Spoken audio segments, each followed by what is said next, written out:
The family of two young brothers, one 11 and the other 12 years old, in mourning tonight. Police are investigating the fatal shooting, which claimed the life of the 12-year-old and left his brother in stable condition in the hospital. Police say that the incident occurred shortly after 1 p.m. Sunday at a residence on Matthew Street in Nassau Village. Today, ZNS News visited the home of the two boys, where family members were visibly distraught. Close relatives told ZNS that they are not able to comment at this time. The name of the 12-year-old boy has not been released. Meantime, police have not classified this death and are still investigating. Well, for the first time ever, the swearing in of police recruits was made public in an effort to make persons aware of exactly what takes place in the National Security Agency, charged with making the Bahamas a safe place to live, work and play. It is a promise delivered by the government to increase resources and manpower of the police force. A brief ceremony was held today at police headquarters. Janae Noel Ferguson was there and tells us more.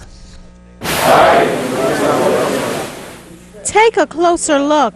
It's the face of the 91 police recruits who, after 6 months of intensive training, will be at the front line in the fight against rising crime. Stephen Adderley of the Police Training College says their induction into the organization comes at a crucial time. They are extremely important to the crime fighting strategy.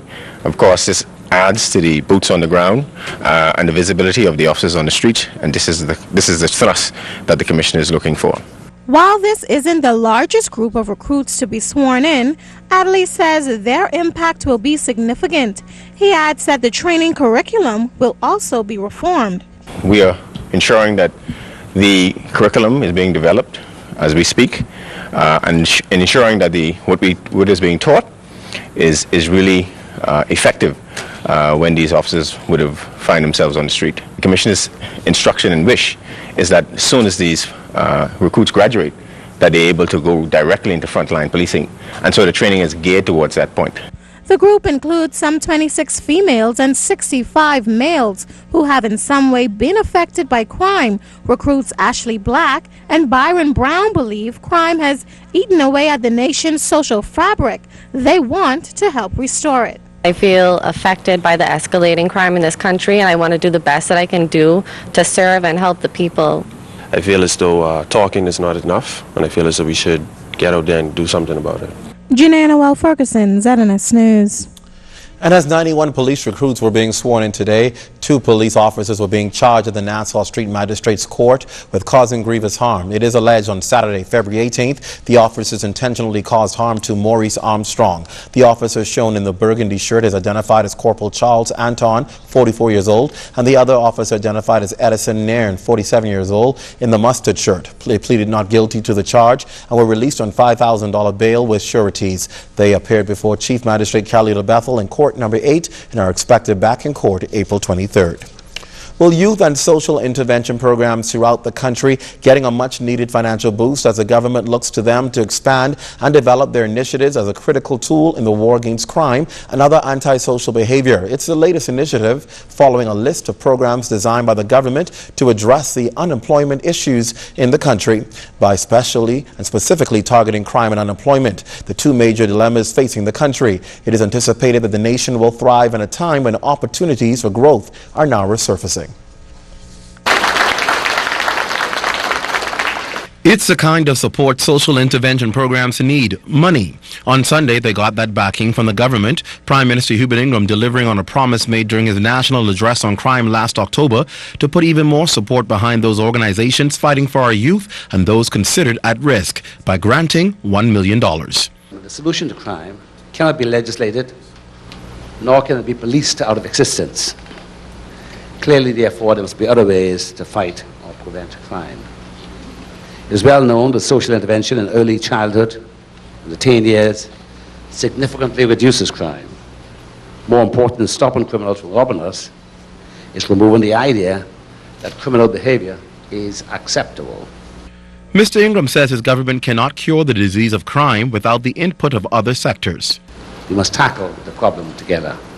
As such, the government of Bahamas has decided to provide funding for community-based organizations. The organizations here today are dedicated to social investment in our urban communities, and in particular, the young who live in our communities. Some of these organizations focus on sports, Others are church-based community outreach programs, and still others teach leadership and conflict resolution. What all of these have in common is a commitment to nation building and the continuation of the Bahamian way of life. The objectives of this social intervention program are to prevent and eliminate violence and crime, implement transformation programs for youth, develop positive identities among youth while encouraging them to become economically and socially self-sufficient. It's also geared toward discouraging negative behaviors such as dropping out of school, alcohol or drug abuse, and delinquency. Youth, Sports and Culture Minister Charles Maynard says 69 organizations receive funding. 56 of them are in New Providence, 4 each in Grand Bahama and Andros, 3 in Abaco, and 1 each from Eleuthera, Long Island, Cat Island, and a group referred to as Other Islands. He says already they have proven track records. It is our view, it is our wish to provide all of our young people with a hand up rather than a handout. This is empowerment, creating opportunities for them to acquire skills, nurture their talents, and to provide them important life lessons along the way. Labor and Social Development Minister Dion Folk says applicants were required to submit proposals fully detailing their initiative as well as a budget. A 7-member committee from 4 government ministries conducted interviews and determined the amount of the grant ranging from $2,000 to $50,000. The initiative must be sustained and effective with measurable results. Periodic follow-up and monitoring to evaluate the ongoing success of the initiative will be carried out from time to time by our ministry's officials.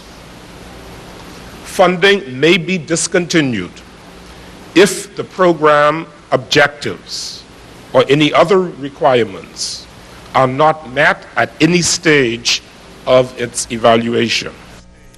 Well, the Progressive Liberal Party is responding to the grants by the government, calling it too little, too late. The PLP says it finds it incredible that just days before the general election, the Free National Movement is only now seeing its way to use social intervention programs as an effective tool in the fight against crime. The PLP says Bahamians have not forgotten that public subventions to charitable organizations in 2010-2011 budget were cut and could have affected many organizations from growing in their efforts to reach at-risk youth. The PLP says urban renewal in its original form involved the participation of the church, and church leaders played an integral role in addressing the social ills that affect their respective community. The PLP concludes that $1 million subvention to 69 civic organizations is a mere ration to not nearly enough to do the work that is needed.